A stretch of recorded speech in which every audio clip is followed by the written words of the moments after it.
Assalamu alaikum, you're watching Mubasher Lucman YouTube channel and stay tuned for further updates on it. Subscribe to the channel, please press the bell icon while you visit it. You can also see it on www.bwagahitv.com, bagitv.com. In the last few days, the Kashmir issue has really come to the forefront of the world, of the international community. Today, as I record this message, the United Nations Security Council will be meeting over this issue. And I would like to thank Prime Minister Modi for that.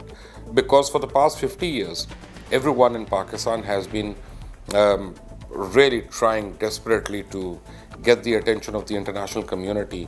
And obviously, we were not doing a good job. Obviously, it lacked something.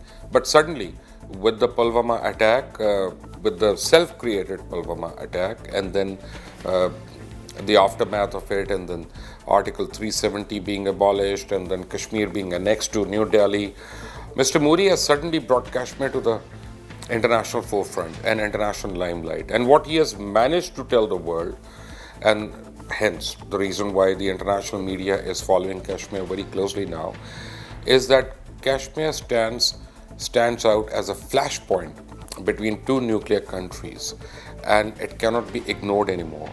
About 30 years back, Kashmir and Palestine, they were virtually on the same page. There was genocide being committed on both, in both areas, in both places. And then India was able to project a softer image, and they came up with Bangalore, and they came up with the Bangalore high-tech industry and IT industry, and they became the backbone for all the IT world in the US and rest of Europe. And they started, creating IT specialists and who really went and found great jobs abroad, and at the same time they were providing backup services and call centers from Bangalore.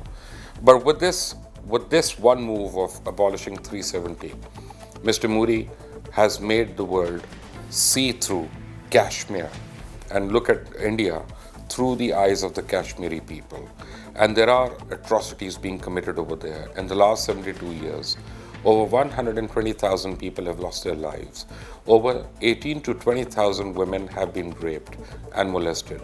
Children have not only been arrested, but they've been subjected to pellet guns and pellet bullets and, all kinds of torture over there. And what has happened? What happened immediately after Kashmir, once India forcefully annexed it with New Delhi? There were several secessionist movements that took place in India. Right now, as I speak, yesterday, on the 15th of August, Nagaland issued their own national anthem, and they declared that they will have their own constitution. Now, that is a place which is between Assam and Manipur, right, on the border of India towards the north. And it has a very low population, 1.9 or 2.3 million people at most. But they've been forced and they've been subjected to severe trauma and slaughter by the Indian army, even in the past. But this time, the Nagaland people have stood out and they said no more. After watching what is happening in Kashmir, they've realized that there is no scope for any minority in India. What has happened? If you look at the protests worldwide, be it New York, be it Berlin, be it South Korea, Seoul, be it UK, anywhere else, the Sikh community have joined the Kashmiri people over there. And that means that suddenly the Khalistan movement is coming up. The Sikhs also realize that they being a minority, and they can't forget Golden Temple, and I don't think any decent person can forget Golden Temple and the sacrifices the Sikh people made over there. I mean, I salute Sant Jarnail Singh Bhindarwale, who gave his life over there and he refused to run away. And he stood his ground over there, and he became a martyr for the entire Sikh population the world over and for the generations to follow. And the Sikhs were sort of subdued over there by a massive force of Indira Gandhi. But now it is coming back again. The Christians, the Dalits, the Naxalites, the Maoists, they've also started wide protests in India because mob lynching is not only restricted to Muslims anymore. It is now hitting every other minority that's in India. But one thing does surprise me. And I am talking about the Israeli people and the Israeli Prime Minister Netanyahu. When I see pictures of Netanyahu holding hands with Prime Minister Modi, I find it very surprising. And I find it surprising because what I have studied and what I have read and what has been told to me through the classrooms, that the Jews are subjected to worse kind of Holocaust in the Second World War, the Nazi period. And they were forced to flee their lands, they were displaced, they were killed, they were put in gas chambers, they were manslaughtered, and all kinds of physical, mental, economic, and emotional hardships that could have been faced by any person, the Jewish people, they faced that at the hands of Hitler. Today, the Kashmiri people are experiencing and witnessing the same amount of death, rapes, arson, loot, plunder, trauma, the non-existence of human rights, basic human rights. They can't even have access to clean drinking water right now, though they provide water to the entire subcontinent. They have no medicines over there. They have no food over there. There's scarcity of everything over there, and the whole valley is in a state of curfew. And people have no jobs. They can't go to jobs. They can't work. They can't earn. And how are they supposed to pay for things and things that are not available over there? So about 6 million people are actually dying of slow hunger and famine now that is spreading in over there in Kashmir, and lack of essential life-saving drugs over there.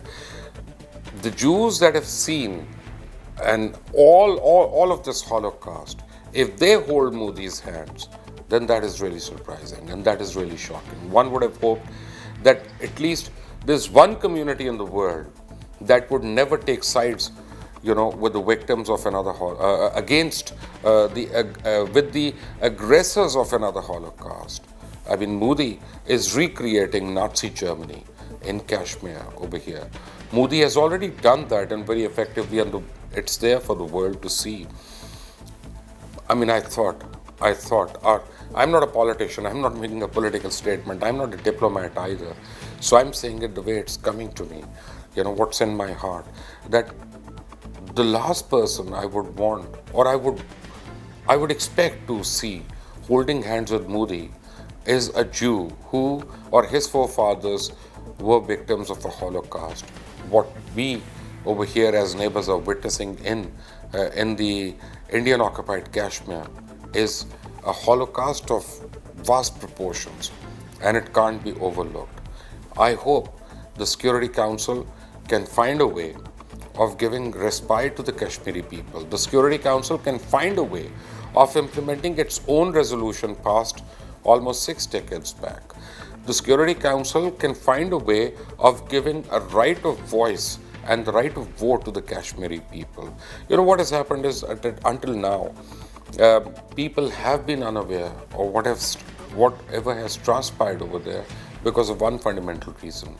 The journalists in Kashmir, the human rights activists in Kashmir, the media people in Kashmir, they refuse to take the Indian passport.